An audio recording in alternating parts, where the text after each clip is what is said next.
What is going on, guys? Good morning. It is Sunday, which means it is time for the I-71 Playbook Podcast. I am BB, and with me, as always, is the very festive BC. Good morning. How are we?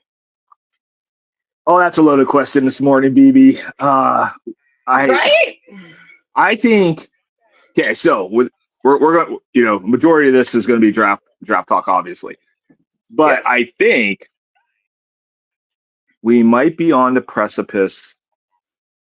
I said this in 2018 also, and I was almost there. We were almost there after the 2018 draft. I have a feeling that we're going to look back on this draft and say this is where the Cleveland Browns turned around. I think it's a fair assessment, but we're definitely going to get into that. And I'm going to warn you guys now, this is probably going to be one of our longer pods because we've got a lot of ground to cover, and we have both of us have some thoughts, feelings, emotional outbursts, and concerns. So let's get into it. Let's do it. Let's do it. Let's start off with some good news. We want to congratulate the Cleveland basketball team real quick because we don't want to talk about it too much. Are now 3-0 in the series. Did an absolute dismantling, disrespectful showing 124 to 87, which was, I believe, Miami's worst playoff loss ever. And without Darius Garland. Without Darius Garland. And I actually had that. See, I have prep this week. We are good to go. With one of Donovan Mitchell's worst playoff games ever. It's one of those games where you gotta figure the Heat are like, nah, we ain't going back to Cleveland. We'll just end it right here. Let's finish it out. Oh man, if anybody was wondering if Cleveland's real deal, man, oh man, that was like you said perfectly. That was disrespectful what they did to him. It was disrespectful. Like, ouch, man. My favorite part about Darius it.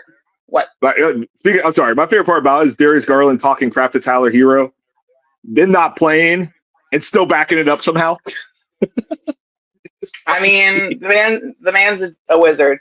So we did it without Darius Garland, and Donovan Mitchell did have one of his worst playoff games because I actually watched the game, shocking enough.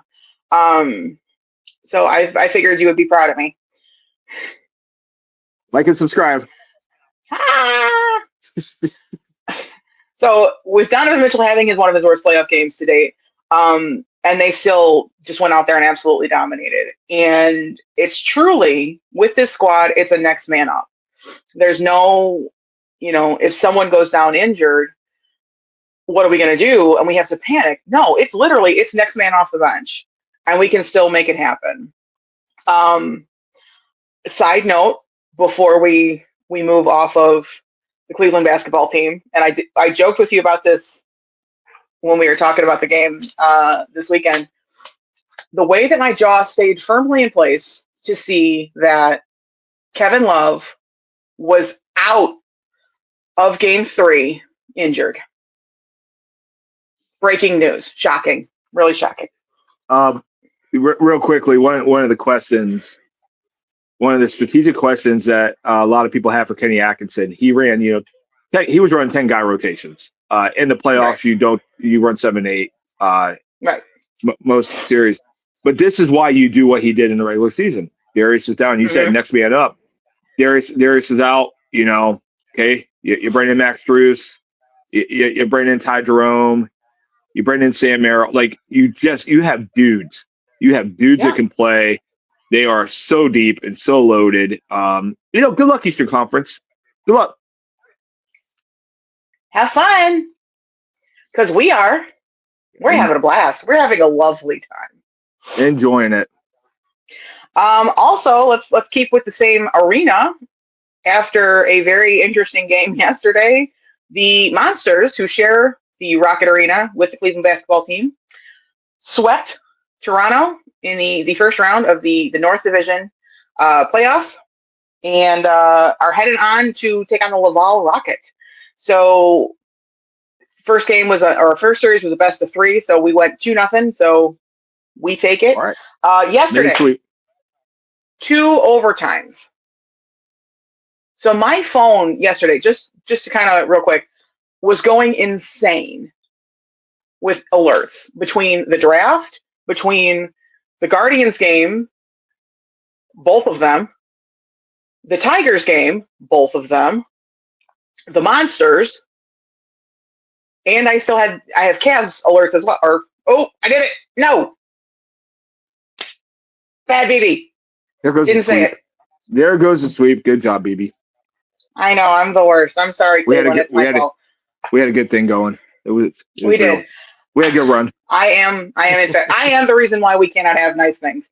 I will fully be the first one to say that. Anyway, so 2 overtimes. I hadn't gotten a Monsters update in a while, and I knew it was tied at 3. It had gone to overtime, and I was like, oh, sometimes like the alerts just don't come in or whatever. And I go to check it, and I'm like, they're still in overtime, and it's still tied at 3. And I'm like, okay. So with 55 seconds left in double overtime, James Malatesta buries an absolute just filthy shot. It was beautiful. To take them on to the North Division semifinals. So game 1 is either going to be the 30th or the 1st based on arena availability. So they're going to have to get with the Cleveland basketball scheduling team and see what's that?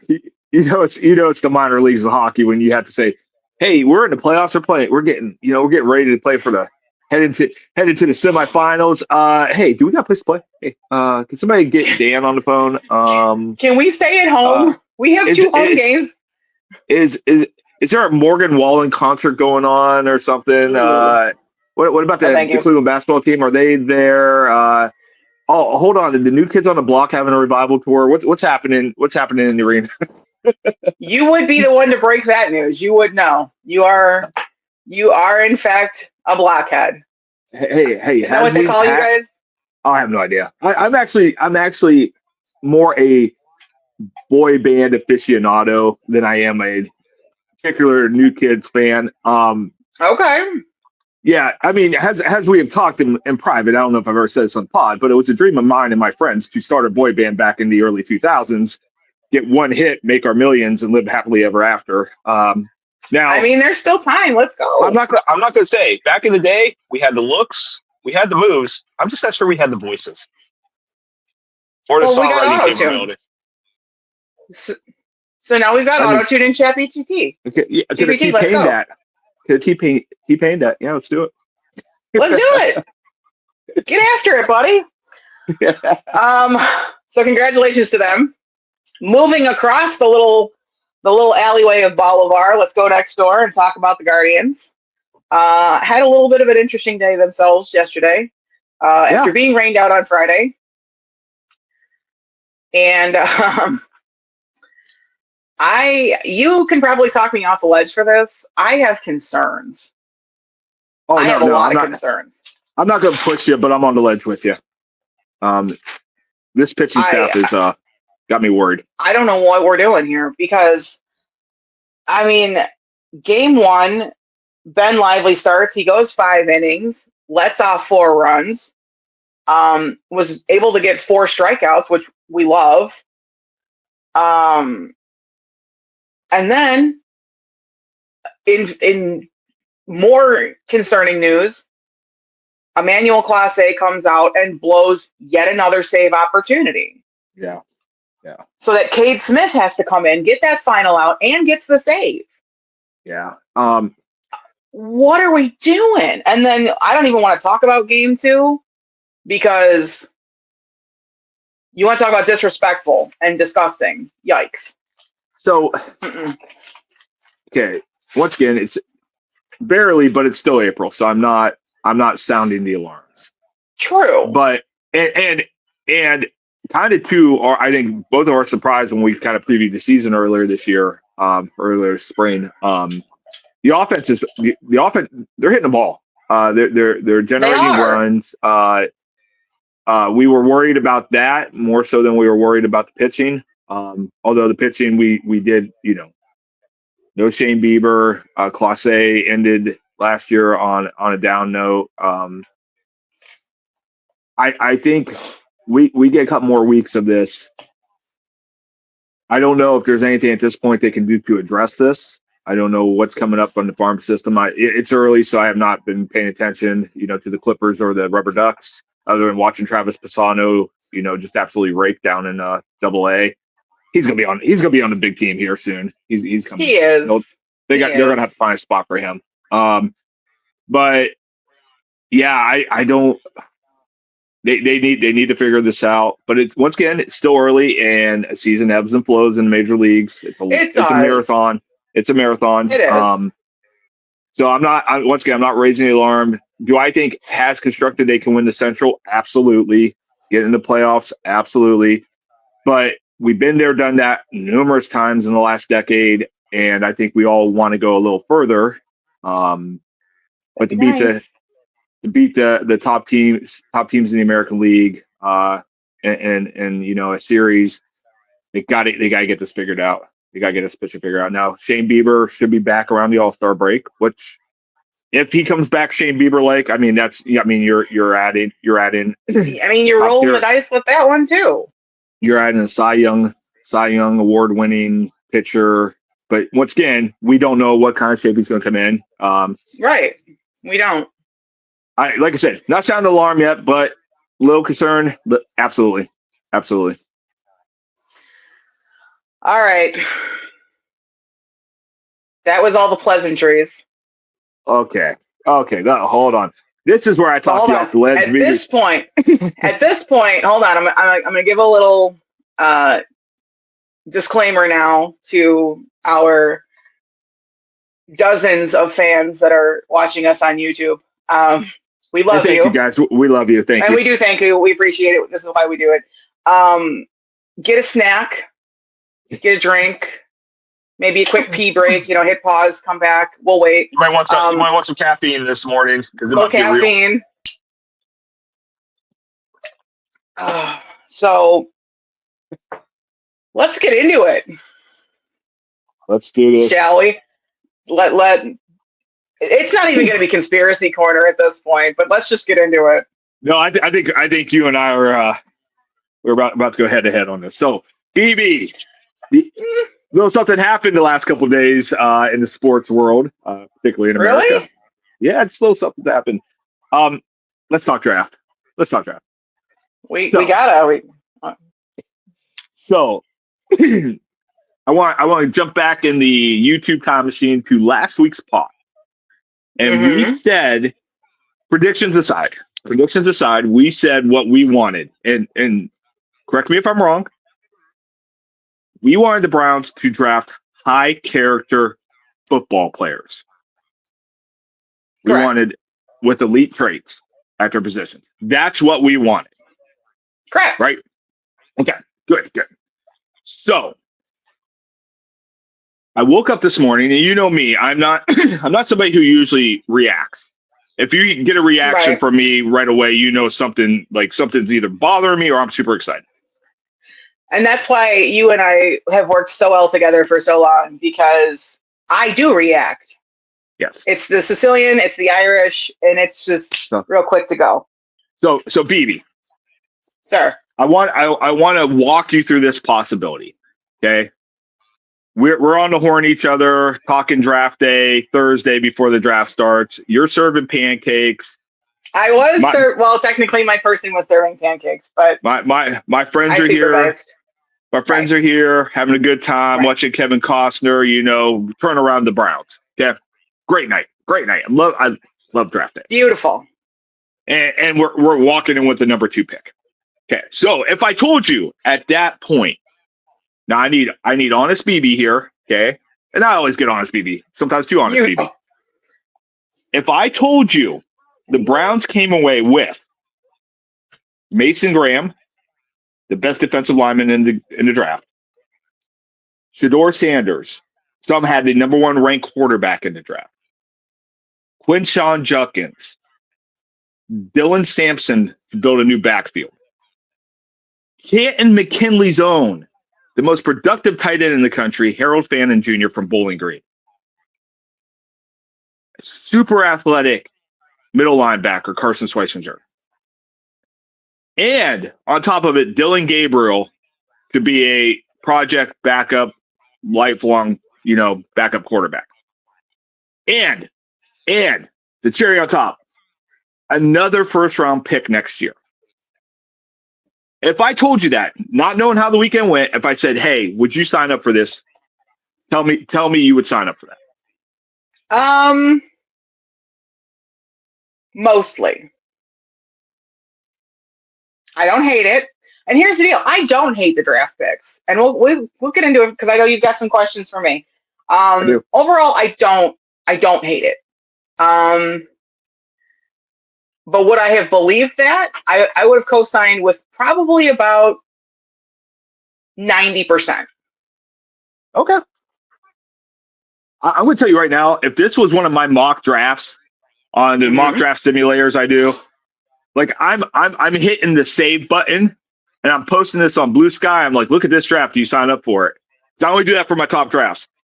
Mason Graham immediately brings that defense back to a dominant defensive line. That guy, we watched him twice wreck Ohio State. This year, I watched more tape on him. Yeah. Admittedly. Absolutely, being where you are, Mason Graham as well. That dude's a dog. That dude is a dog. And in previous draft conversations, I said I wouldn't be upset if we took him. And the funny thing is, and you guys can go back to Blue Sky at BC Spiel, and you can see this interaction. A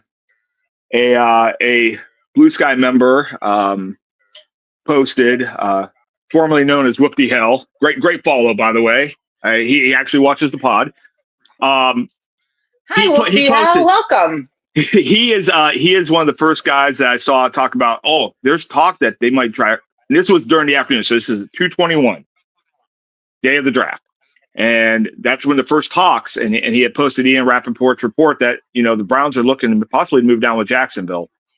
And he said, well, then who the Browns take at 5? And I jokingly said Mason Graham because he scores touchdowns, obviously with as much sarcasm as possible that I could squeeze into a Blue Sky post there. What do we call Blue Sky? We can't tweet. It's not a tweet, although X doesn't tweet anymore, so we'll just call it tweets. Anyway, it'll always. You know what? That's one thing that I will always dead name. Will be Twitter. We are reclaiming the Gulf of tweet. Mexico. We're taking it back. We are reclaiming tweet. We're reclaiming that. We are reclaiming tweet. But anyway, we're taking it back. Mason Graham. We are both in agreement. If we could come away with Shedeur, we were both happy with that. We got Shedeur at the most bargain basement price. The running game last year was abysmal. You got 2 starting caliber running backs. And by the way, we all know Quinshon Judkins because it's right here. We all know that kid, and we know what he brings, and he's mean. And I like the comps to Kareem Hunt. Like, I love that comp for him. That's exactly how he runs. If you're a Browns fan, not so much an Ohio State fan, you're getting, I think, a better version of Kareem Hunt. A younger version of Kareem, yeah. Yeah, and I think a better version. He was much more productive in college, played better competition, got a national title, kicking ball. Then you got Dylan Sampson, and don't sleep on him because there's only 2 people that had good games against Ohio State. It was Nico and Dylan Sampson when they ran the ball. Like, he barely ran the ball. He only had 8 carries. Harold Fannin Jr. was one of my favorite prospects of the draft. You put him with, first of all, we know Kevin Stefanski wants to run 12 personnel. He loves those 2 tight end sets. You put him out there with David Njoku. Good luck. You're going to have him, David Njoku, Jerry Jeudy, Cedric Tillman, one of these backs on the good luck. I mean, whoever is going to be the quarterback, and we're going to talk about that a little bit later, whoever's going to be the quarterback for this team, they got some weapons. They got some weapons. And then I'm not going to lie, Carson Schweitzinger at 33, you know my reaction. I'm like, who? I've heard of the kid. I knew UCLA had two pretty good defenders who were going to get drafted high. I did not expect this. UCLA has a football team? They do. That's where Nico ended up. We did our Nico pod a couple weeks ago. That's where our time out. So he leaves Tennessee. Hold on, time out, because I need to say this. Yep. He leaves Tennessee after he got absolutely embarrassed. Yep. By a Big Ten school. So clearly, he struggles with a Big Ten defense. You go to UCLA, which, I'm sorry, where were they just realigned? I want to say it's the Big Ten. Yeah, like I said, he gets to play Ohio State again next year. Have fun, buddy. So we'll get close. We'll talk more Nico, and Colin Cowherd said it best this weekend. He said NIL has made football dads into pageant moms, and I'm like, oh my God, that is perfect. That is like it's Cowherd. True. Cowherd every now and then just has the most brilliant takes on the internet, and that was fantastic. But I mean, even a blind squirrel gets a nut every once in a while. So and by the way, him for that. You know, by the way, I know we saw JOK walk into the facility on Monday for minicamp. We did. And very happy, but I don't know. Did you hear Andrew Berry talking about Carson Schweitzinger? Did you happen to see that part of he had numerous press conferences though over the last couple of days. I might have missed that one, truthfully. So he referred basically, I have nothing but horrible feelings about the career of JOK after hearing Andrew Berry.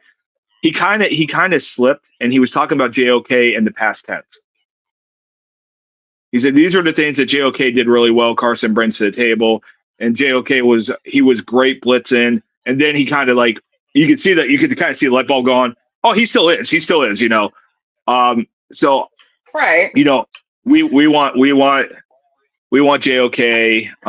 Truthfully, we want Jeremiah to be though, I wouldn't read too much into it at this point. Okay. Because 2 days before the draft, he was gushing about Travis Hunter and said that he was like Shohei Ohtani.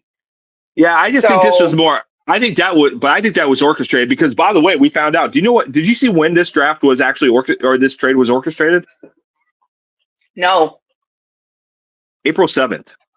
They had this deal worked out April 7th, with the only condition being if Tennessee didn't take Cam Ward, the Browns are taking Cam Ward. So the Browns said, if Tennessee takes Cam Ward, we're doing this deal. That was the deal.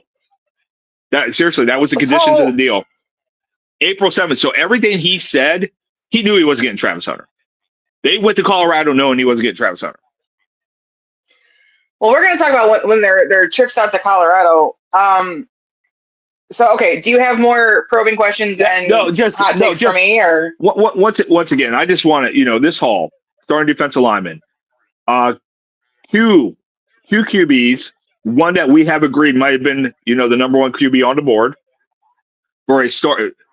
And by the way, do not be surprised when, this stuff's all going to shake out, that Shedeur Sanders is your starting quarterback opening day. Do not be surprised. We'll see. Once again, love Joe Flacco. But Shedeur is the most talented quarterback on that roster. Hands down. And, we're hoping, and we'll talk about Shedeur a little later, but I'm hoping this provided a chip on his shoulder. He's going to go one of two ways with this. He's going to cry and whine about it, or he's going to become a stronger person because of it. And I'm hoping it's the latter, because if he is, we're going to get a motivated, really, really good quarterback. And maybe, and just maybe, have that position solved for a decade. Just maybe. But this is a heck of a haul. The Browns are a much better football team coming out of this weekend. And I'm not saying better, much better. There are starters up and down this. And by the way, once again, not knowing how it felt. Mm-hmm. Not knowing that we took Dylan Gabriel in the third round, which is still perplexing to me. But knowing that you walked away with two quarterbacks, Shedeur and Dylan Gabriel, I don't hate it. I don't hate the haul. It's perplexing how it happened. But if you just sit back, bird's eye view, look what the Browns did this weekend, you go, Andrew Berry, A+, dude. A+. And that seems to be kind of the sentiment around the league. Nobody's hating the Shedeur pick because, it's one thing we have to put out there, and then I'm going to turn it over to you. One thing we have to put about the Shedeur pick. And it was funny. I was in the car when it was picked. I was in Strongsville Mall. I was up at South Park Mall yesterday. And so a lot of people had the Browns gear on. It's draft, and I'm just kind of throwing some stuff out there, like, hey, what do you think? What do you think? And everybody loved it because we all said it was a 5th round pick. Okay. 5th round picks get cut every training camp. This is a 0 risk pick. It's amazing that NFL teams let it get to this point, because no matter what the pre-draft process, no matter, Dion kind of deviate, and I think Dion did his kid a disservice here. I think they both did themselves a disservice, but I can get into that in a second. But I kind of play the parrot here. He's that kid's still in college, and until he's in the NFL, he's still the parent. This parent still has a lot to say. I think Dion did him a lot of service, but regardless of all that, this kid has talent. We know he's good. We have documented it. I'm not going to go over his stats. I'm not going to go over the obstacles. I'm not going to go over the fact that he took Colorado, a 1-win team, almost to the playoffs last year. This kid's a winner. This kid is a great college quarterback, but he has a skill set that fits perfectly with Kevin Stefanski. This is a marriage made in heaven when it comes to scheme. And, the Browns for so many years, whether it was the bungling of Baker, whether it was the worst contract in NFL history and trade in NFL history, we have watched this team just get the worst luck. For fans, I mean, a lot of this was caused by the front office and, the coaching staffs of these teams. But as fans, we've had the worst luck. We could look back on yesterday, once again, as the day that the Browns' fortunes turned around and we got lucky for once. Because that Shedeur represents that kind of hope. And I hope everybody out there realizes it, whether you not like them or not. Both of us watched a ton of Colorado football. And the one thing we came around is this is a tough kid. And he is a leader of men. And I just, I hope he goes in there humbled and we get our quarterback for the future. And if not, we have 2 picks next year in the first round.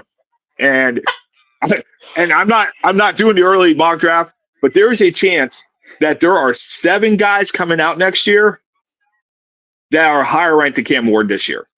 7.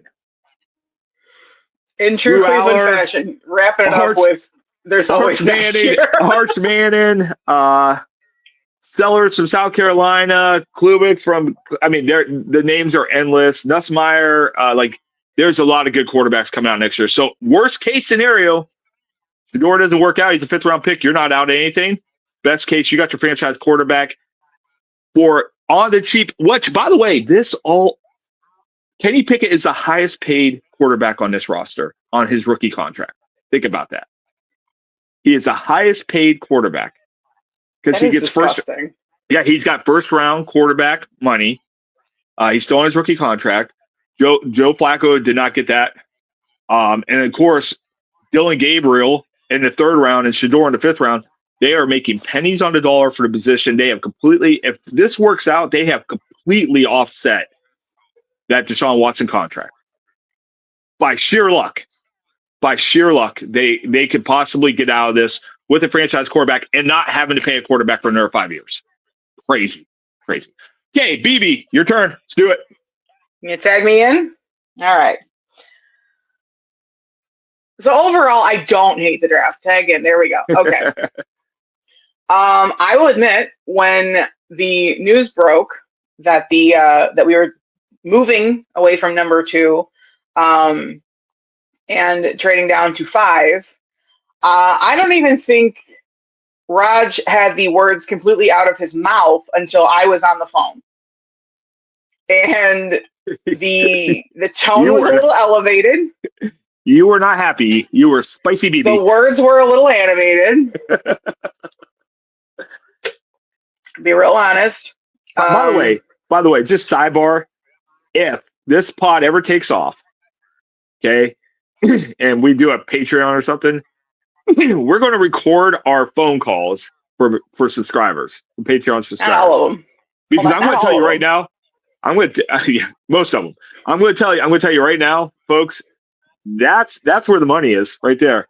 Getting in the moment BB when she is fired up, like there is nothing like it on the phone.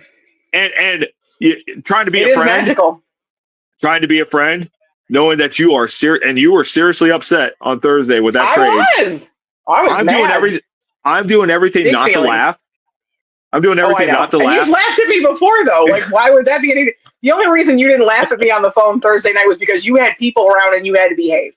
Let's call it how it is. Don't, No. Because you have laughed at me when I'm that pissed off before in previous drafts. I have. You have. And, most of those previous drafts, you were right, by the way. I mean, most of those previous drafts, you were right. I mean, again, not just an IQ face going on here. A little bit of knowledge. So then we take Graham at 5. Now, mind you, previous pods, I said he was on my radar. This kid's a beast. And then finding out what happened directly after he was drafted really kind of solidified my feelings on him. Did you hear about this? I did not. So a couple of things. One, there was a really, really sweet media bit with his grandmother videotaped reading a letter to him. And it's beautiful and it's sweet and he's crying and she's crying and I may or may not have shed a tear. It was beautiful stuff. But what really kind of made him stand out to me is the fact that, you get drafted, then you go through media row and you do all of this stuff and you're swept up in it and it's a huge night. And he kept checking to see if his former teammate, Will Johnson, got drafted yet, because he was projected to go pretty high as well. And he hadn't. So he gives him a call and he was still in the green room. So Mason Graham then went back into the green room. Now, mind you, he could have gone out with his family. He could have partied. He could have been on his way to Berea. He could have done all sorts of things. He went back into that green room and he sat with his former teammate until he got drafted. That's awesome. That's a good kid. Yeah, which didn't happen today too. Like, I mean, that's crazy. That's crazy. Right. So I don't hate the pick. I'm a little, a little befuddled and a little baffled, but now that I've stepped back a little bit, I'm like, all right. And I don't hate the pick. And can I tell you why this is a good pick? You had your turn. The prosecution rested, damn it. No, I'm kidding. Just real quick. The number one way. So right now, the Browns don't have a franchise quarterback. We know they have the makings of an elite defense. They had 2 years ago. We know we've documented reasons why the defense didn't perform like they did last year. Right. But what nullifies that quarterback? And we saw this in the Super Bowl. It was a perfect, not saying that this is, the Browns have the Eagles line.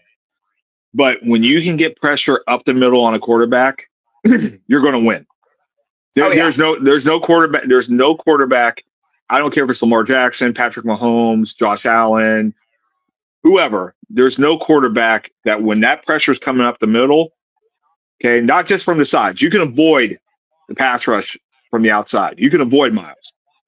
You can avoid Isaiah McGuire or Alex Ray or whoever's on your Obo Okoronkwo. You can avoid that because you can step up in the pocket.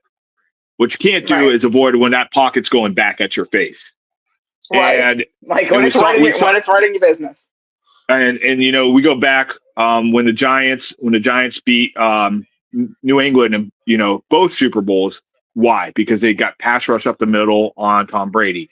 We saw it this Super Bowl. Why did the Eagles and they dominated that game? Why? They got pass rush right in the face of Patrick Mahomes. Now the Browns are sitting there with two absolute game wreckers in the middle, Mason Graham, Mike Hall. And you had, first ballot Hall of Famer, one of the greatest ever to do it. I mean, statistically, maybe the greatest defensive lineman or defensive end ever. Myles Garrett, like they're that defense, if their offense can score 20 points a game, they're going to be 500 or better next year. Right. like I said, I watched way more tape on Mason Graham this full season. And it was kind of funny because I made that comment, and then because I made it actually in reference to my person. We were talking about the later round draft picks for Ohio State that were taken off the board, and we'll get into that a little bit later too, because that was baffling to where they were drafted. But I said, I mean, you watched game tape on these guys all season, and he joked that he's like, yeah, a little bit more than I would like, and I was like, that's fair. Because he did. He'd watch the games with me. I'd watch the games with him, and it's fine. But watching Graham throughout the entire season for them, the kid's a menace. And I say this, and that for me, that is actually like that's a compliment. Like this kid gets out there, he's disruptive, he chews yardage, he gets in your face, and he's a problem. In the best way possible. Plus, he's a good kid off the field. It seems like. So that has been the one thing that we have been pounding into what we want to going into the draft and getting out of the draft is it's got to be, and I know we quote this all the time. It's a character thing for me. And it's to the point now where my bonus kid, who she's slowly becoming more and more of a sports nut through me. But she's still learning the mechanics of football and hockey and things like that. And she asks questions, and it's great. But she started asking when we were her brother and her dad and I were sitting in the living room talking about these different players, not necessarily that either the Browns or Lions were drafting, but just kids in general. She's like, so does that fall under a character thing? And it was the most adorable thing ever. I was like, oh my God. And then of course I get shot a look from her father, and I'm just like, dude, she's not on drugs. Just leave me alone. Whatever. She's addicted to sports now. She's addicted to Cleveland sports now. She's not on drugs. So I was okay with that pick. And then, we pull Carson Sweshinger. I also had the same response of, who? Who is this now? Okay, let's go. And the Judkins pick floored me. Because statistically, Cleveland does not pick from their own backyard. Mm-hmm. You would think that they have an absolute pipeline. That's like the farm system, practically. You would think. That's how we were shocked with Mike Hall last year. We were shocked with the Mike Hall pick last year. I was, because historically, they stay the hell away from Columbus for whatever reason. So that one floored me, and it would make me excited because I was like, okay, this kid, we know what he does, and you know what? To compare him to Kareem, and you know how much love I have for him. I'm here for it. Yeah, when they had that comp, you're just like, okay, sign me up. Kareem Hunt. I don't think people remember. I hadn't looked at it that way until then. Yeah, Kareem Hunt, his rookie year before before this stuff happened and he came to Brown, he got a second chance. His rookie year, there was talk he was an MVP candidate. That's how good he was his rookie year. I remember. And it got derailed. But once again, when we say that as a football player, that is a high compliment to Quinshon Judkins. It absolutely is. Especially in that realm, if he can be in that realm of territory, holy crap, we're in good shape. Then we picked, one of Ohio's own homegrown talent, Harold Fannin Jr. I was super excited for this pick. I was geeked as hell. You and I have talked about him previously. Good kid. I mean, just an absolute monster in what he does. I think that's going to be a great compliment to Njoku, because it is going to be that. It's going to be put them both on the field, and which one of us, you can't block us both. Yeah, and I don't know. One of us is going to get open. I don't know if the people watching the pod are familiar, because it's the MAC and it's Bowling Green. But Harold Fannin Jr., okay, I want people to know, was the most productive tight end in the country. He's fast. He catches everything. He causes nothing but nightmare matchups for defenses. Because this guy is, they say he's undersized. He's like 6'3", 240. He's undersized for a tight end. I don't care. He's a big wide receiver then. That's how they're going to use him. He's not going to be a pass protection guy. And really, at 6'3", he's undersized? At tight end. Me sitting here blinking at 5'3", going, hey, they had a dude. I can't even tell you who was drafted, a defensive lineman, and in the first round, he was 6'1" and 5'8", 310 pounds. They're like undersized. There was I think he went undrafted and he was signed as a free agent to Tampa Bay. Baker is getting a monster. The dude is like 6'4" and 400 and some pounds. But if it's the kid who I think of, I watched his combine tapes because he was an absolute just marvel for a big dude. And some bigger guys, they carry it well and you can't tell. If you're like, there's no way in hell he's that much weight. Right. You can definitely tell, and that's fine. We love him. But the way that this man moved on the field was not indicative of a man of his size. And it was wild to watch. So if he makes the squad down in Tampa Bay, he will be the biggest lineman in the NFL, period. So bigger than DeJuan Jones? No, seriously, DeJuan Jones is like 6'8", and when he's in shape, about 360, 370. And then I know there was another kid that was drafted that was 6'8". So man, that dude has to be huge. Not necessarily height wise, but I think weight wise, because the Lions have a guy on their line who's also 6'8". So it may not be height wise, but definitely so weight wise. So, but anyway, back to Harold Fan Jr. I'm not gonna lie. Little personal thing about Harold Fan Jr. It was really cool watching a Stark County kid get drafted from Canton, Ohio, because I grew up 20 minutes from from McKinley, and I'm always got a special place in my heart when Stark County kids are drafted in the NFL. So Harold Fan Jr., welcome to the Browns, and I might buy your jersey. Oh, yep, love that kid. Ooh. Big fan of his. Okay. So right about here for me is where things kind of went sideways. I think for a lot of us. Because this pick literally came out of nowhere. And in my opinion, this pick was Andrew Berry's panic pick. It's either a panic pick or it's a petty pick. And let me explain why. Yeah.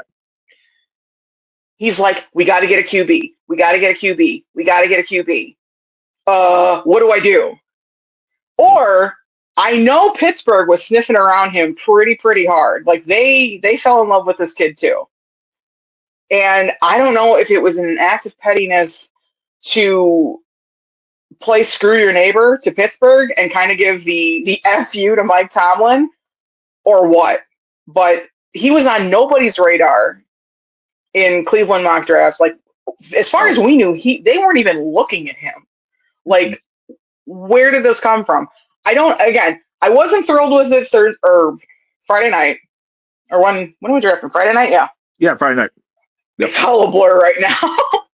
Yeah. Oh, it was. Yeah. Wasn't overly thrilled with it Friday night because and you're right, I had the Buckeye colored glasses on. I did. So I took that off and then I went back and I looked at his stat line throughout the whole season, taking the 2 Ohio State games out aside.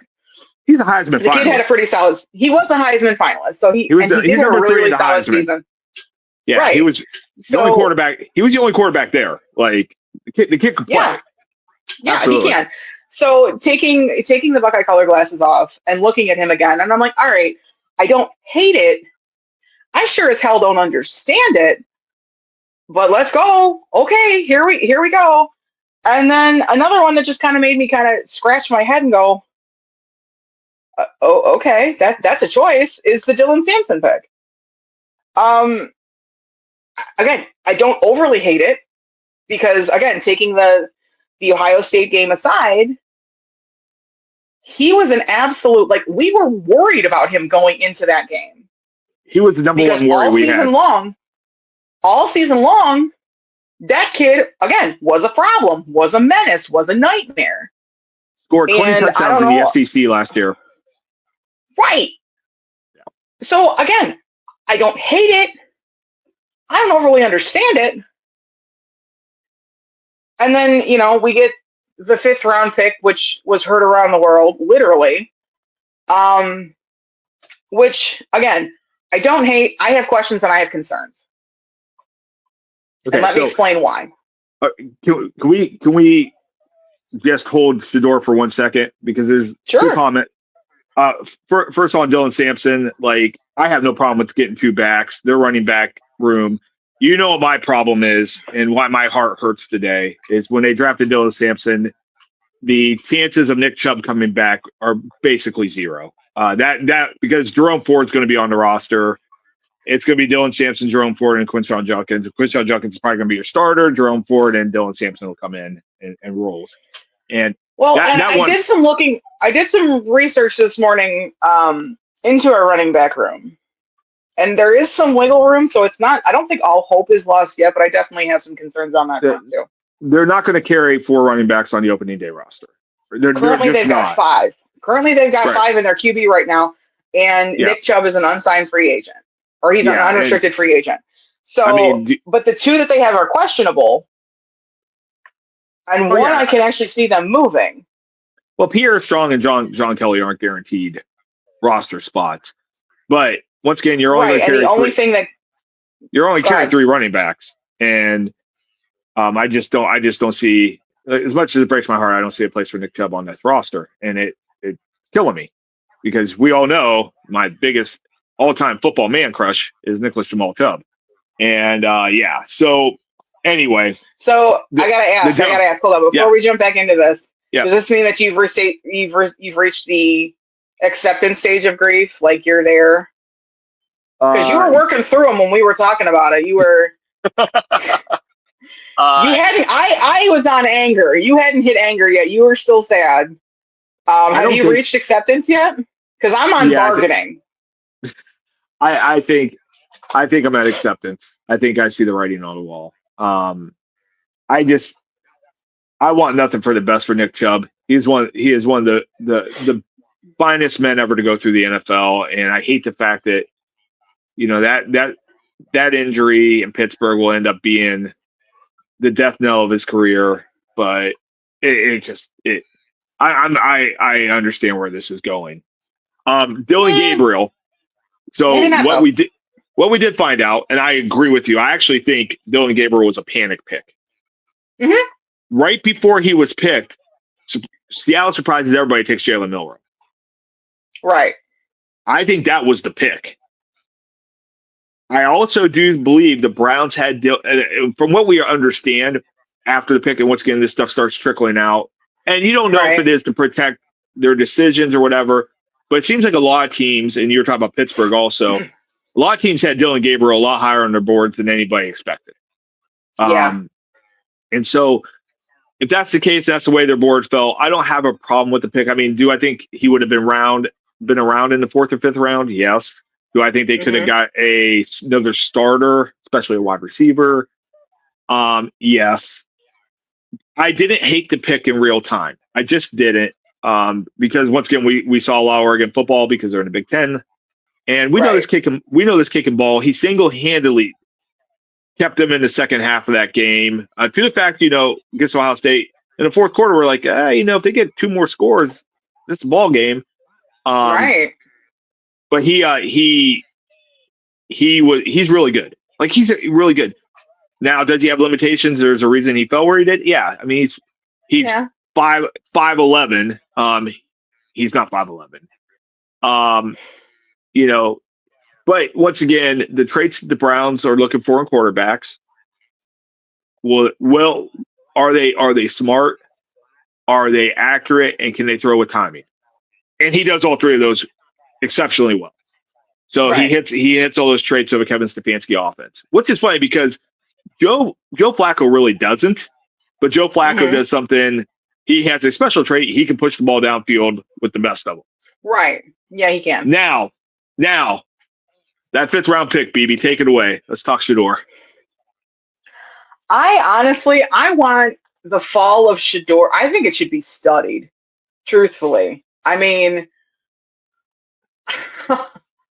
you had, going into the draft, going into Thursday night, you had literally everyone projecting him 1st round, if not the number 2 pick. I mean, it was no secret that the Cleveland Browns had a love affair with Shedeur. because of all of the pregame, all the pre-draft, the dinners and the trips, and taking 14 staff members out to Colorado, and as we know, never with the intention of drafting Travis Hunter. So it was all right. It was all for Shedeur. It was never right. It was all for Shedeur. So I think it should be studied, like not just from Cleveland's perspective, but from the league's perspective. And a lot of stuff was coming out. Sorry, I have a cat who's trying to he's got thoughts too. You want to have something really, really horrible behind the scenes? So I have a cat down here too. Mm-hmm. And at the beginning of the pod, he may have dropped a really stinky deuce. And I powered through it. I didn't get up. You're fighting for your life. It's dissipated since then, but my God, for about the first 10 minutes of this pod, if you see any faces on me, that's why. Anyway, okay, back to Shedeur. So when I go back later and I edit, you're not making faces at me. Got it. No, Thanks, I promise. So you said that you put the blame on Deion. I put the blame on Deion, and some of it does fall to Shedeur too, because it absolutely does. It was coming out. It was coming out that he was kind of sandbagging some of his interviews with teams that he didn't want to be drafted by. That may or may not be true. We'll never know. But I mean, the fact that the whisper is out there, I think his ego really, really kind of hurt him. Like, it does come in because he's so cocky. He's so self-assured. Part of that is because, one, he gets this from his father. Deion has always been outspoken. He's always been, that he walks that fine line between cocky and arrogance. And he instilled that in his children. Yep. But what people aren't actually talking about, because all 3 days, even going into the draft, it was all Shedeur. And then after the first round, he's not getting drafted. Like, you've got people who are making their picks, and it's still, well, where's Shedeur going to go? Like, it was literally every pick. There was another Sanders that was in the draft as well. Yeah, he went his older brother Shiloh, and he did go undrafted. He did sign with Tampa Bay. Yep. Mm-hmm. So him and Baker are going to come be BFFs. He's going to teach Baker to do his dad's signature dance a little bit, because we know Baker loves to dance. So I think that the fact that he carries himself that way, that he thinks, I mean, granted, that's not necessarily a bad thing. It means that he thinks highly enough of himself. He knows what his worth is and all of that nonsense. And it is, to a point, it's a good thing. But coming in as a rookie QB, you do need to be a little bit humble. I mean, if you've been around the league for a while and you've got some stats and some stuff behind you to back it up, that's one thing. But when you are coming out of college, and in your senior year, yes, he was on a team that absolutely turned Colorado around. We've said it multiple times, and at this point, it's going to be beating a dead horse. But with 2 years with the program, when you graduate and when you declare for the draft, do they really need to retire your number and put you into their Ring of Honor? Right. Maybe not. Right. So I think it did rub some teams the wrong way. And then there was actually something that my person brought to my attention. So a lot of people were also saying that if the Browns, it was probably going to be an arms race between the Raiders and the Browns to see who was going to take Shedeur. Because over the summer, apparently, and I didn't know this, and he informed me of this, apparently Shedeur had a little bit of a quarterback coaching over the summers, most recently, with none other than Tom Brady. Love him or hate him, one of the most storied and accomplished quarterbacks in the league. And again, there's whispers and there's rumors and all this stuff is coming out. The validity of it, who knows? Brady's the one who quashed the deal with Vegas, taking Shedeur. So if this is your quarterback coach now, saying, dude, even I don't want him. But I want to get into what happened after we drafted him. I think the fan base is split. I think you've still got people who are floored for this pick. I don't hate it. Again, I don't hate it. I'm puzzled by it. And there's a couple of reasons why. And where I have concerns, because where it was, this is 115% Jimmy pick. And how it happened. Because by the way, I just to jump on that, I had seen Andrew Berry's press conference and I heard him say, Jimmy lets us do our job. And I'm like, okay, maybe this was Andrew's pick. But then I saw the infamous video. Hold that thought, because I got that next. So what I don't understand though is, or not what I don't understand, but what you've got all these meetings going into the draft, all of these, again, these dinners and these whatever. And in that time, it's rumored that, Deion and Jimmy got a little close. Apparently he's got a type. He's got a thing for old white men named Jimmy. Who knows? I 110% believe that he called him at that point, because now it's embarrassing. Because this is all the NFL can talk. Like, that is literally, it's overshadowing the draft at this point.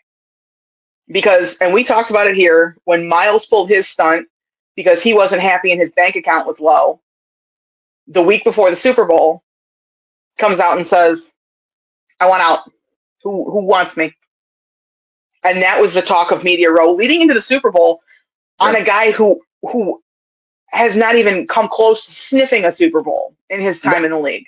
The biggest story of Super Bowl week was the Cleveland Browns. It was. The 3-14 Cleveland Browns were the biggest story in Super Bowl week.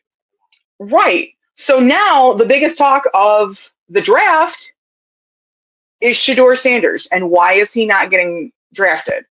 But side note, not even just him. And I mentioned this multiple times during the day to my person as we were kind of tracking it and watching it some. This draft was really kind of just like topsy-turvy. Real offense and defensive heavy, and the players that they were projecting to go like super high. And again, I'm not talking for the Browns. I'm not talking for the Lions. Right. I'm talking in general. You've got these players who fell to the 4th, 5th, and 6th rounds that were projected to go, 1 or 2 first, second rounds. Consensus-wise, it was weird. This draft was one of the hardest ones to peg. It was we as somebody who I love draft season. Yeah, my holiday is draft day. I have my biggest party of the year, and we do a draft. We do a simulated mock draft and have a lot of fun with it. And everybody at my party who did the mock draft was like, I have no idea where to go with this. And it's the first year, because you usually have at least 15 to 20 teams and players kind of lined up, by this point. That didn't happen. And of course the Browns immediately throw a wrench into everything. Absolutely. Yeah. But that is something that the Browns are coming away with, which has definitely this is something new, where the Browns are actually being praised for what they've done for draft weekend. We don't get that very often. That's a weird feeling, and I don't know what to do, and I need an adultier adult, because I'm frightened. It's crazy. Well, it's crazy because you look at the haul. We'll get back to Shedeur, but you look at the haul, and then you go, and by the way, they landed another first-round pick. They got Mason Graham and a first-round pick. Right. And that's the biggest asset you can have in the NFL is a first-round pick. And they have 2 next year. And by the way, if Dillon Gabriel or Shedeur Sanders works out, or Kenny Pickett, I don't care. If one of those guys steps up and takes over the position, if one of those guys steps up, you now have 2. You have 2 major assets next year in the draft that you can trade and get more draft capital. You can get a player. You can move up and get a blue chipper, or you can draft 2 first-round talents next year. It is. That's why I said, walking away from this weekend, we could be on the precipice of the Cleveland Browns turning around. We can be. I mean, it's anything is possible. Yeah. But I think I made the comment to you yesterday because where this whole thing is going to confuse is because right now our quarterback room, I know the big focus for this draft for Andrew Berry was you need a QB. Cool. That did not mean you don't need to collect them all. They are not Pokemon. They don't have different, different powers and capabilities and whatever. But let's talk about it, because you brought it up. Let's talk about the press conference. Let's talk about the video. And this is why I fully believe, because this was, I hope it does not have the same outcome that is mirroring what we saw yesterday, but it's giving me shit show Johnny 2.0. So it's funny you say that. A friend of mine, Rhonda, who watches our pod. Thanks, Rhonda. Hi, Rhonda. She brought that up. She brought that up, and she's like, "Did you see the video?" And I had not, and I'm like, "Oh, they were probably just tired or whatever." Then I actually saw the video, and you see JW, he's just smiling brightly, and then you see Kevin going, and then you see Andrew Berry going like this. So Stefanski hides it better. But Andrew Berry and I have the same thing, where your mouth will close, but then the subtitles will pop up on your face. Oh, Andrew, you in danger, girl, because wow, that was, and then he gets called out about it. Yeah. That is, so when he got called out about it and what he actually said. Kudos to Mary Kay for asking the question. Was it Mary Kay who had the balls? Of course she's got the balls. Yeah, kudos to Mary Kay on that one. Her balls are bigger than mine. I'll tell you what, she went right at that. That was like one of the first questions asked in the presser. Normally, you know how I feel about Mary Kay. You know how I feel about her. I did not realize that was who it was. So you know what? Which is crazy because she really go after it, MK. She has the most insight to the Browns because she's so friendly to them. And the fact that she came with that question right away, man, kudos to Mary Kay on that. Yeah, there was no, hey, how's your mama in them? It was gloves off, let's go, ding ding. Yeah. But his answer absolutely sent me over the edge. And I'll explain why. I will explain why. Oh, I know where you're going with this. I know where you're going with this. I gotta put my eyeballs back on. So she asks him about it. She goes, what to paraphrase, what the actual F, dude? Like, what the hell? You should be excited. You should be ecstatic. This was your dude, right? It wasn't necessarily the plan going into the weekend to select 2 QBs, but we do believe in the best player available and positional value. Now, hold on. The best player available. Andrew, you had the number 2 pick in the draft. Do you know how long your list of best positional player available was? Do you? So right there, I'm going to say bullshit flag, 15 yards from the spot of the foul. My giveaway. And then he follows it up. Then he follows it up with, we didn't expect him to be available in the 5th round. So you're high on the kid. You love him, allegedly, or your owner does, because you look at that man's face. And there have been other people who have come out and said it, who are not associated with Cleveland media at all, but like we're just seeing this circulating. That is not a room full of faces of happy men. No, so those are pissed.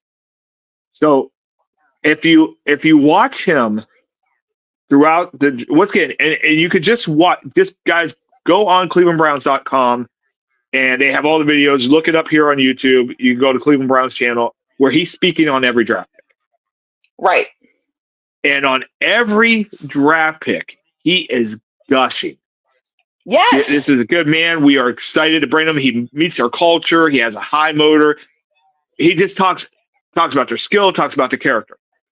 Right. Shedeur, he talks about a business transaction. He literally says the transactional value was too good to pass up. Transactional value. He speaks as like he just went into Costco and got a hot dog. He's like, oh, it's the best deal on the menu. Right. And you couple that with the video, like, how are we not supposed to say, you know what, Jimmy's like 5th round, this kid's still here, it's going to sell me some jerseys. If he, Jimmy's like, he's F it. He's in F it mode at that point. And he's like, you're going to take him. And for, Kevin Stefanski. Because Jimmy can't, just let them do their jobs. He's like, oh, I'm going to be more hands off and I'm going to let them do their jobs. Lies. And the response to Mary Kay's direct question, Kevin Stefanski laughed it off. He said, hey, look, we're just tired. It's been a long weekend. And then. Right. And I loved that because I'm like. And then, right. And then, Andrew Berry immediately says, Jimmy lets us do our jobs. And he was defensive about it. Because I think this was a Jimmy Haslam pick. And, Baby, who are you trying to convince? Yeah. The media or yourself? Yeah. Like, let's. The Shedeur slide, I mean, once again, there's going to be a 30 for 30 on this. There's going to be a book written on this. I can't wait for Terry Pluto in 10 years to write the story on this, or Zach Jackson or, Jason Lloyd. One of those guys is going to do this. And here's the thing. There were about 6 or 7 quarterback needy teams. And I only seen needy teams in probably 4 or 5. In the fall, Shedeur was a consensus number 1 pick in the draft. Yep. This idea of him not having, him being indecisive, not having arm strength, none of that was mentioned. And nothing changed. We have talked about this numerous times. Nothing on the field has changed. No. Nothing's changed. No. But Deion came out in the fall and said he was going to Eli Manning this thing. And I'm telling you right now, that knocked a couple teams off. Then it definitely put some GMs on notice because they're going to be like, they don't want to deal with that shit, not at all. Right, we're not going to deal with this. And then Tom McShay reported Brian Daboll and the Giants had Shedeur as their number 1 player on their board. Right, their number 1 player. He was the 3rd pick. And after their meeting with Shedeur, they took him off the board completely. So it's not a talent thing. It's not a talent thing. It's a Shedeur and Deion character thing. And that's, once again, put the pieces together. What did we say the Browns came with? Okay. They wanted high character guys with high motors. Shedeur's got the high motor. Like, there's no question about his work ethic. His teammates in Colorado loved him. But in this draft process, it seems like he came across entitled.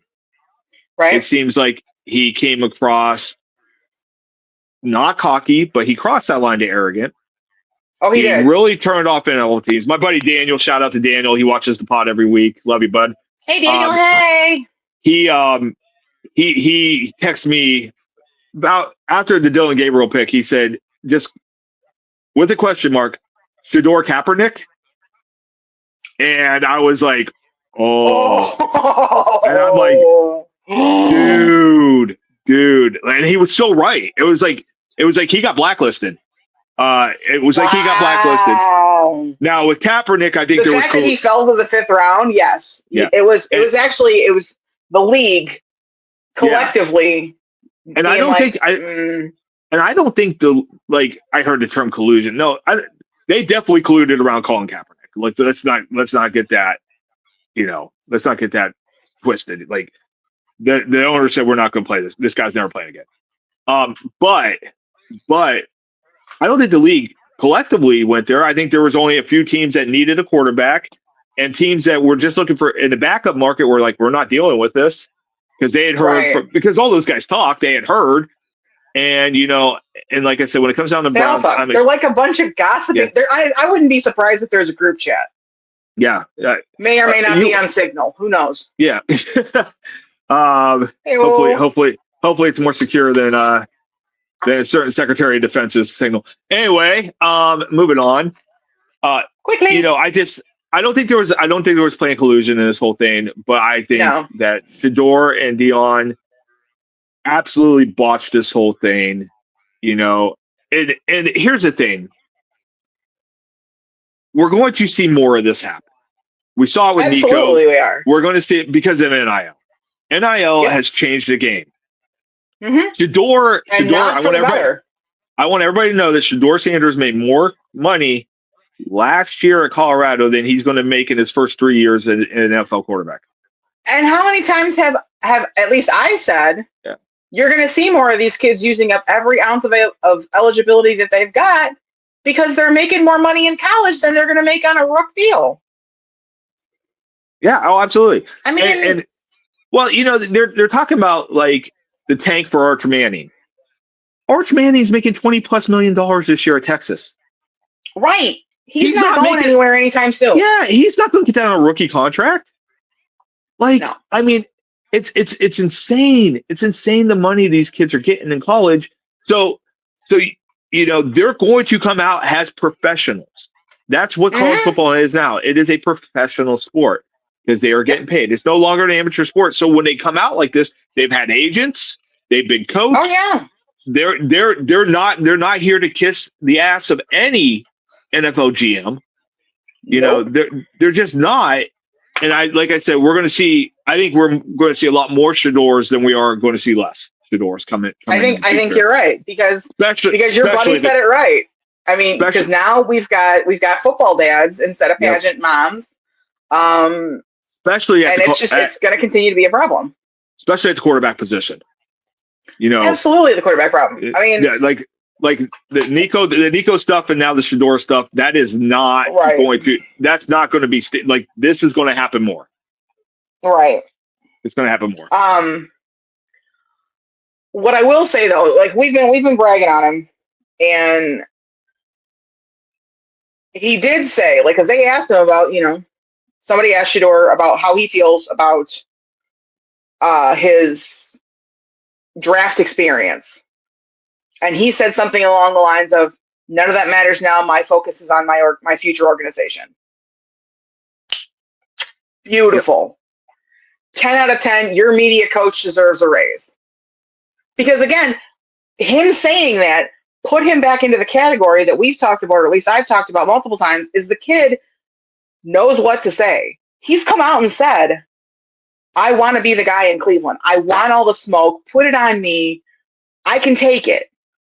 So you mentioned earlier, he can go one of two ways with this. He can pout and he can cry about it, or it's going to put a big enough chip on his shoulder to where he comes in pissed off, but hungry and humble. And he's like, all right, let's get to work. And that's going to be the true kicker, because I think this is also a lot of things that turn some GMs and coaches off with him is he coachable? Because his entire college career was under his father. Yep. So now you're stepping into the big boy league and dad's not going to be there. He's not going to be, because I can guarantee we are not hiring Deion Sanders as any part of our coaching staff. Directly or indirectly. I don't care what Jimmy says. He just re-upped a major contract at Colorado. Right. So now is going to be the true test for him to see if he can spread his wings and fly. Is he coachable? And can he be successful in the NFL? And I hope so. Truthfully, I hope so. I hope everything that I have said that I have questions and concerns about, this dude proves me wrong. I have absolutely no problem admitting I was wrong. So we just have to wait and see. The one thing I loved, somebody asked him, are you going to go prove the haters? And he said, no, the only people I have to prove anything to are Mr. Barry and Coach Stefanski for giving me a shot. And I love, once again, humble, love that answer. Bring that same energy to Camp Kid. Go out and earn this job and give us our starting quarterback. Because if not, you're a 5th round pick and you'll get cut. And nobody else obviously wants you. So make this work. So kind of wrapping up the draft here. Ohio State had a little bit of a big weekend. We had 14 players that were drafted and went to new homes, which was one of the highest for the year. I think Georgia beat us out by 1. No. It was the highest of the year. It tied Michigan last year. It tied Michigan last year for second. Georgia has the all-time record of 15 after their first national title. And these guys they're going all over too. Yeah. Emeka was taken 19th. He's going to play with Baker. Donovan Jackson went 24th. He's going to Minnesota. Tyleek is coming to Detroit. I was so excited. I may or may not have screamed when that pick was announced. I was so excited for that pick. And by the way, speaking Kansas City, Josh Simmons, I want everybody to know that Josh Simmons was not the first tackle taken, but he's probably the most talented tackle in the draft. And had he not had an injury, he's a top 5 pick. Like he's Will Campbell. And it wouldn't surprise me if Mike Vrabel would have taken him. And that would have shocked everybody over Will Campbell. But Josh Simmons goes to Kansas City, gives them exactly what they need, a left tackle. Man, oh man, the rich get richer sometimes. Right? It's almost an embarrassment of riches for them at this point. And then obviously Quinshon is coming to Cleveland. What's that? And then Trayvon goes 2 picks later. That kind of made me giggle a little bit, because these guys got so close in their playing time, and they're drafted, within 2 picks of each other. I love it. That's so, we love that for him. Tui Malau is going to go have some juice boxes and a nap with Anthony Richardson in Indy, and I love that for him. No Buckeyes went in the 3rd round, none. Yeah. The 3rd round, Ohio State was closed. Nobody took Ohio State in the 3rd round. That's fine. Cody Simon went 115 to Arizona, so he's going to reunite with Harrison Jr. out there. We all know. We all know my college football crush was Cody Simon this year. We know how much I love. We do. I love Cody. That kid. Did you shed a tear? He is. He's going to be a menace. Well, I'm not gonna lie. As I'm watching the 3rd round, and before the Dylan Gabriel pick, I'm sitting there Jack Sawyer, Cody Simon, grab one. Right, both of them are still there. Lathan Ransom, you need a safety. Grab one of those guys, and they took Dylan Gabriel. We could talk about that later. But yeah. Lathan went. He's going to Carolina. Him and Travion are going to room together probably. Who knows? And of course, Captain Jack going across state lines to Pittsburgh. You've got some feelings about this. I'm gonna root for the kid, not the jersey. All right. Once they go to, I don't care if Mason Graham. I don't care if a Michigan kid comes to the Browns. Welcome, you're a Cleveland Brown. Love you. I'm a fan. Let's do this. We were all discussing Braylon Edwards complaining about Cleveland fans. You hated me because of Michigan. No, we hate you because you dropped every other pass. Right. And that's what I would always say to that, because when we had Braylon Edwards is one of my bartending stints. So we would talk about it constantly at work and how he would be crying in the press that they don't like me because I went to Michigan. David, let me tell you this, okay? I don't care where you went to college. I don't care if you can spell college. If you are playing for Cleveland, if you are catching a check in Cleveland to do a job, I need you to do that job. Preferably well. Sometimes that's a tall order, but preferably well. You couldn't catch anything. That's why people didn't like you. So there's that. Moving on though. No, I'm on the Mason Graham train. Let's do this. And with that same energy, BB.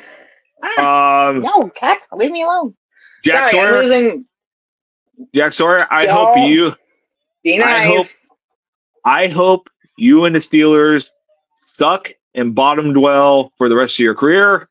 Thank you for what you did at Ohio State. And by the way, even harder for me to say, the prediction I made all the way back when this all started, the draft talk started, I said Who did I say was the perfect fit for quarterback for Pittsburgh, and they're going to take him? This one broke my heart. Will Howard, you are a Pittsburgh Steeler. But at the end of the day, I do love that pick for them, only because, one, you did say that he's going to fit their style well. He's also a Pennsylvania kid, so that's an added layer for him. No, so I love that for him. All joking aside, I hope both of them have good luck. And just when they play the Browns, they lose. That's all I care about. I can't root for him. It killed me. One of my favorite players all time for Ohio State was Cam Hayward. Just what a great that one. I still struggle with that one. What a great dude. Just good human being. And I hate him because he plays for the Steelers. And when he retires, I'll be like, hey, good career, Cam. It was good. Thank you for what you did at Ohio State. But right now, I don't hate him, but I struggle with it. Trust me. I fight it. Sorry, fandom hate. Fandom hate is different than personal hate. I have fandom hate for that is true. So, you know what? That is fair. Yeah. Kind of surprising that Denzel Burke went in the 5th round. I was really, really surprised to see that he fell that far. I was like, wow. Which is crazy because him and Will Johnson last year, if they go in the draft last year, their cornerbacks 1 and 2. Right. They're top 10 picks last year. They come back for another year. Will Johnson gets hurt. Denzel, at least for the first half of the season, we agreed the second half of the season played really well. But the first half of the season, he struggled. And as we're learning too, kind of behind the scenes, there was a lot of turmoil between Ryan Day and Jim Knowles, which may have left some of these DBs. Yeah. Ryan Day felt that Jim Knowles, and it's why Jim Knowles didn't come back. He felt that Jim Knowles was not putting his defensive backs in the best position, particularly after the Oregon game. But anyway, we've talked about that multiple times. I think the fall of Denzel Burke, if there wasn't the Shador story, the Denzel Burke and Will Johnson kind of falls out of the first round. Were major stories that we'll never get covered because they're cornerbacks, but surprising. A name that was mentioned a lot in my living room, at least because of the team's need, was Seth McLaughlin. I was really, really surprised that he went undrafted. And it kept saying anytime that Detroit made a pick, because they have the best player available and then the best fit. And anytime that Detroit was on the clock, it was the best player available was Seth, because they are going to need to start shopping for a center. We've got Frank Ragnow, who is an absolute beast. He's another one who has multiple injuries going on at the same time. So it wouldn't hurt to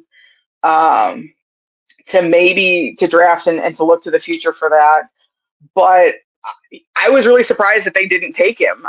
They had the last pick coming into round 6, and I was like, they've got one last pick. Let's make it happen. Let's go. Now, but he is going to Cincinnati, so he's going down 71 South the other way. Wish him all the best. And Josh Fryer going to Arizona. And G. Scott is reuniting with Coach Vrabel. And he's going to make some noise up in New England. So did G. Scott get drafted, or was he an undrafted free agent? He was undrafted, which is also really surprising too. So I know Jordan Hancock got drafted. I can't remember where he got drafted to.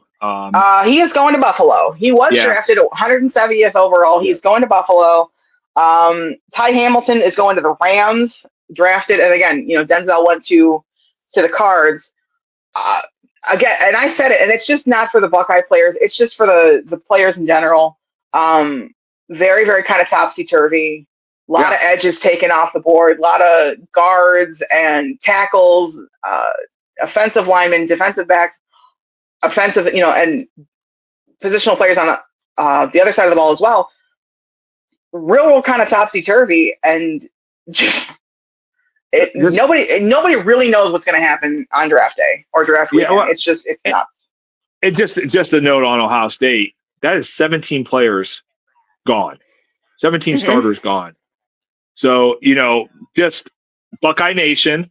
I know you demand an undefeated season and a Big Ten championship and another run through the playoffs because it was so easy this year. Just please. Was it though? No, I'm saying that. I'm saying that with the utmost sarcasm. I beg of Buckeye fans to realize there's going to be some growing pains, particularly early. But you're never with the expanded playoffs. You still have a shot to get in, and all you have to do is get in the dance and be clicking, as we learned this year, be clicking by the dance. And because any team can get hot whenever, so it's all about when you light the fire. Despite the massive amount of possible, top tier quarterback talent coming out next year, your first two draft picks next year. Well, your first draft pick next year is probably Caleb Downs. So just people keep that in mind that you're going to probably have, and then the first draft pick, at least positionally, the next year is Jeremiah Smith. So you still have talent. That one's going to hurt. I'm not going to lie. That one's going to hurt. You still have a ton of talent on this team. It's going to be okay, but there might be, like I said, some growing pains early, especially when you play Texas. But Texas got hammered by the draft this year too. So. They did. They really got. We had a conversation about that. I want to say yesterday. I was asked if I was nervous. With what was leaving Ohio State this year, and what was who was graduating and things like that, who the team lost as a whole. If I was nervous, because a certain team who may or may not have won a national championship the year previously really got hammered by the senior bug as well and drafting, and clearly were not able to defend or repeat their national championship. So I got the question if I was nervous, if we would follow the same fate. And I said, without hesitation, absolutely not. Because of just how deep all of the depth charts run in Columbus, I'm not worried because it's always been a next man up type situation. Even our third and fourth string kind of guys are high caliber recruits. Right. So you're right. They're not going to come out firing in all cylinders against Texas. I don't think. I mean, I could be very, very wrong. Very wrong. And I hope I am. But it's definitely going to be. It's going to be. They're going to have to figure things out. Yep. And they will. They absolutely will. They're in good hands. So, kind of as we're getting ready to wrap this up, BB, I have 2 questions for you. Okay. The former teacher in me wants to ask, what is your grade for the Browns on this draft? Ooh. You know what? Truthfully, I would go with maybe an A-, maybe a B, high B. Let's go with a high B. Let's go with that.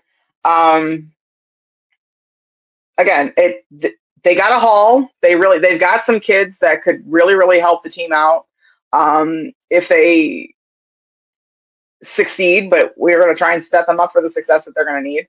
A lot better than we've drafted in years previously.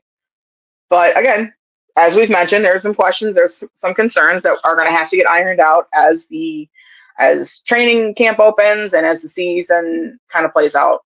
We'll have to see where those guys fall. But I would say a high B. I don't hate it. There have been drafts where I'm completely just I don't know what we're doing. But I think they put us into a good plot. So I have a perspective on this. If I just went by their haul, I say it's an A+ home run. If I see how it happened, it's an A-, because I'm still perplexed what happened to Shedeur, and I'm still perplexed by Dillon Gabriel in the 3rd round. Like if you told me once again Thursday, hey, we're going to come away with 2 quarterbacks. I'm like, hey, we've talked about drafting 2 quarterbacks. And they're like Shedeur, and then you got Dillon Gabriel as Shedeur as your starter, Dillon Gabriel as your projected, project quarterback. I'm cool with that. But to see how it happened, I got questions. And after we talked about what happened with, we think Jimmy's input on the Shedeur pick. Yeah. Last question for you before we wrap up this, what will be probably our longest pod ever. Probably. BB. September, the first Sunday of September next year. Who is the starting quarterback for the Cleveland Browns?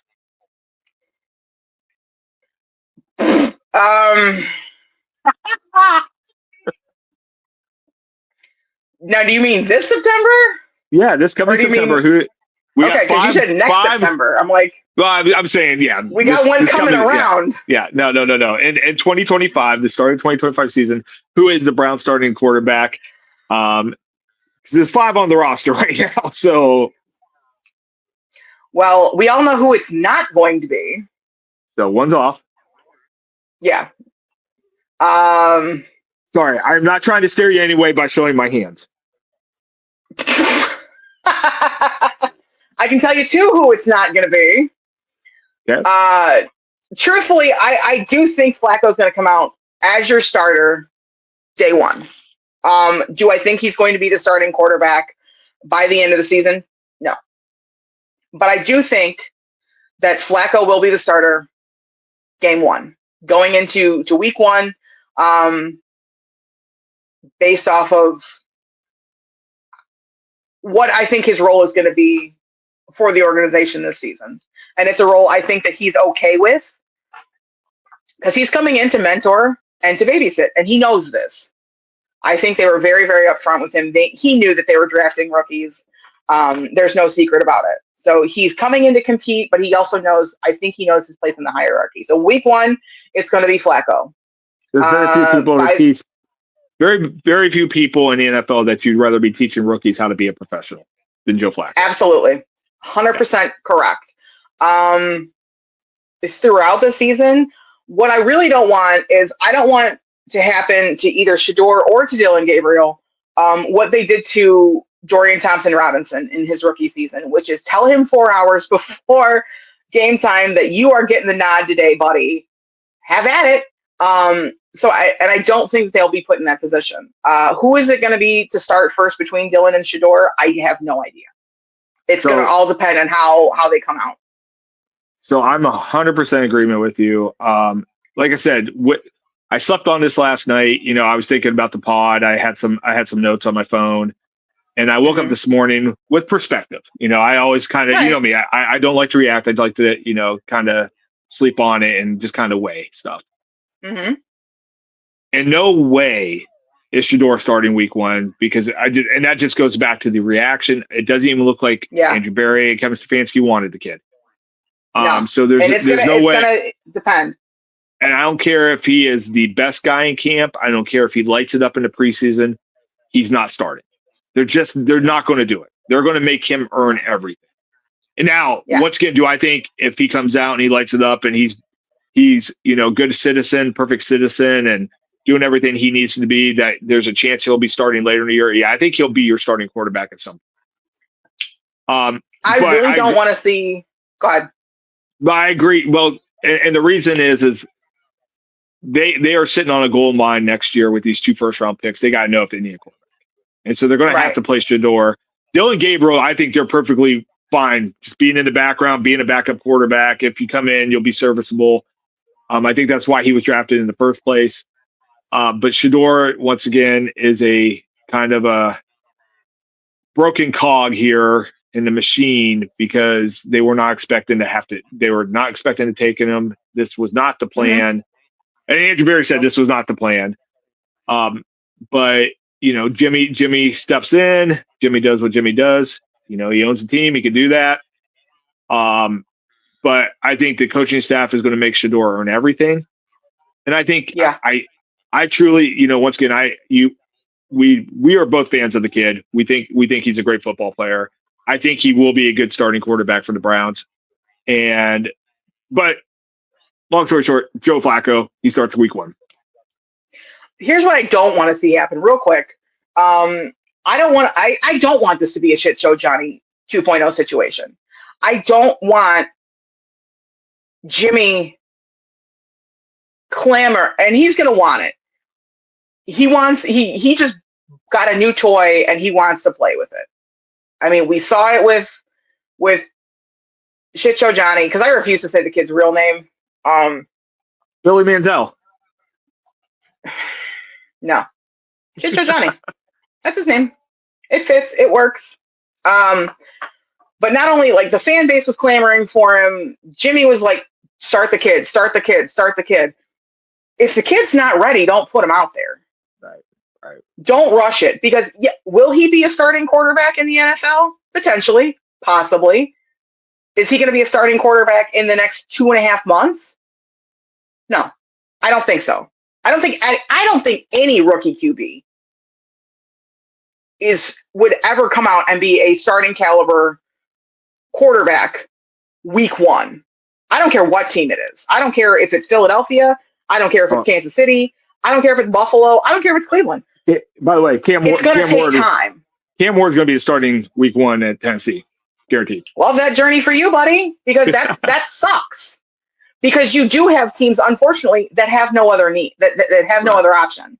And they will have to start. And it's going to be a trial by fire. And then you get into a Bryce Young situation or a Zach Wilson situation, even a Kyler Murray situation, to where the kid could have potential, but because you throw them right into the fire right off the bat, it's sink or swim. And not everybody has floaties. Not everybody can make it happen. So we'll see. We shall indeed see. So I think that's a good place to call it. I think so. And we didn't butt heads as much as you thought we would. No, what a historic draft for the Browns. And we're going to see how this plays out in the next couple months, particularly at the quarterback position. But it's going to be a lot of fun covering it, BB. We're going to have a lot of fun on this pod coming up now. Hey, for content, thank you, Jimmy, for bringing Shedeur to Cleveland.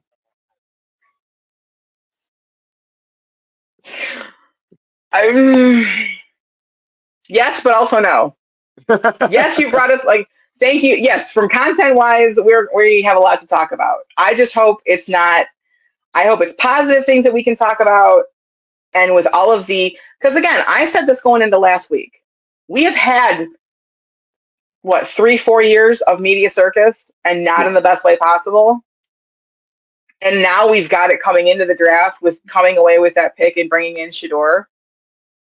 I don't want to go back on that merry-go-round. Now, if it is a media circus and we're succeeding, one, that's going to be a completely new realm for all of us in Cleveland Browns fandom.